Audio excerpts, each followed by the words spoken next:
بانکی ناوەندی عێراق بڕیاری داوە بالکاندنی کۆمپانیەکانی ئاڵوگۆڕی دراو کە تا بڕواری 1 ئازار مۆڵەت دراوە بە کۆمپانیەکانی سلێمانی کە 5 بۆ 10 کۆمپانیای ئاڵوگۆڕی دراو دەبێت 1 بگرن و لەژێر چاودێری بانکی ناوەندی عێراق ڕۆژانە دۆلاریان پێدەدرێت. ئەم ڕێکارانە تەواو وتەبێژی بازاڕی دۆلارەکەی سلێمانی دەڵێت ئەو بڕیارە جێبەجێ بکرێت کاریگەری دەبێت لەسەر دابەزینی نرخی دۆلار، چونکە سەرجەم کۆمپانیەکان دەستنە ژێر چاودێری بانکی ناوەندی و ڕێگری دەکرێت لە سپیکردنەوەی پارە.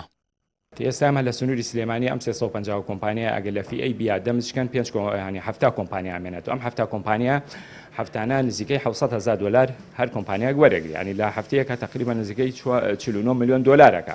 ئەگەر ئەم ڕێکارانە بچێتە سەر پێی خۆی و ئێمە وەکو سیاسەتی نەقد کە تابعی عێراقین و بانکی مرکزی دلار بدا بەم کۆمپانیانە لە هەفتەیەکە 4 میلیۆن و 500 میلیۆن دلار بدرێ بە کۆمپانیەکانی ئاڵوگۆڕی دراو بێگومان تەسیراتی لەسەر قودرەتی شرایی دلارە بلا بەرامبەر دیناری عێراقیە و بە هەمان شێوە ئەمە بۆ هەولێریش ڕاستە. بۆ هەولێریش ئەنی تقریبا نزیکەی 65 کۆمپانیای فی ئەی ئەنی بی ئەمێنێتەوە، ئەمانش کە ئەنی نسبەتێکی زۆرە دووهۆک بە هەمان شێوە بڵێ وەسەط و جنوبی عێراق بە هەمان شێوە. بەڵام تەمان ئەمە فترێکی زەمەنی پێچێتە ئەم ئیجرئاتانە تەواو بێ و دەمجی کۆمپانیەکان ینی بە تەواوەتی ئەنی تەشکیل ئەبێت ئەو کاتە پێم وایە بە فترێکی پێچێ. بەڵام کە ئەمە چوە سەر پێی خۆی و ئەکتیڤ کرا، هەمویان پشکیان هەبوو لە وەرگرتنی دۆلار و سەهمیان هەبوو لە دۆلاری ئەمریکی بانکی ناوەندی عێراقی، بێگومان تەسیرات لەسەر قودرەتی شرایی دۆلار لە بەرامبەر دیناری عێراقی دروستە کرد.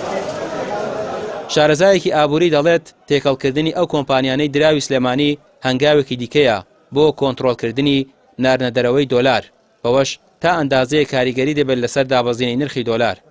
زیاد لە 2300 شەریکەی حواڵە و مەسن هەشتا و ئەوەندە بانکەیە.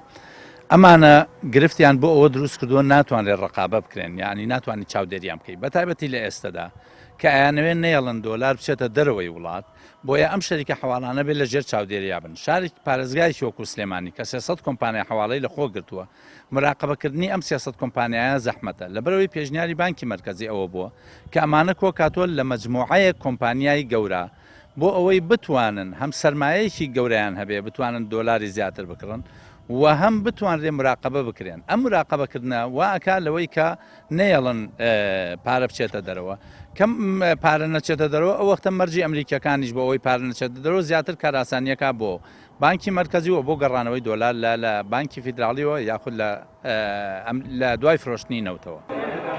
لە سلێمانی نزیکەی 300 کۆمپانیای ئاڵوگۆڕی دراو هەیە کە تەنها لە هەرێم تۆمارن. لە دوای جێبەجێکردنی ئەو بڕیارە سەرجەمیان دەستنە ژێر چاودێری بانکی ناوەندی عێراق و لەو 300 کۆمپانیاش تا ئێستا تەنها 240 کۆمپانیایان بڕیارەکەیان جێبەجێ کردووە بۆ لکاندنیان بە 5 کۆمپانیاوە. ئەوانەشی تا 1 ئازار بڕیارەکە جێبەجێ نەکەن، کۆمپانیەکانیان هیچ مامەڵەیەکی لەگەڵدا ناکرێت و لەلایەن بانکی ناوەندیەوە دۆلاریان پێ نادرێت. ڕامی عوسمان، کەناڵی پێام، سلێمانی.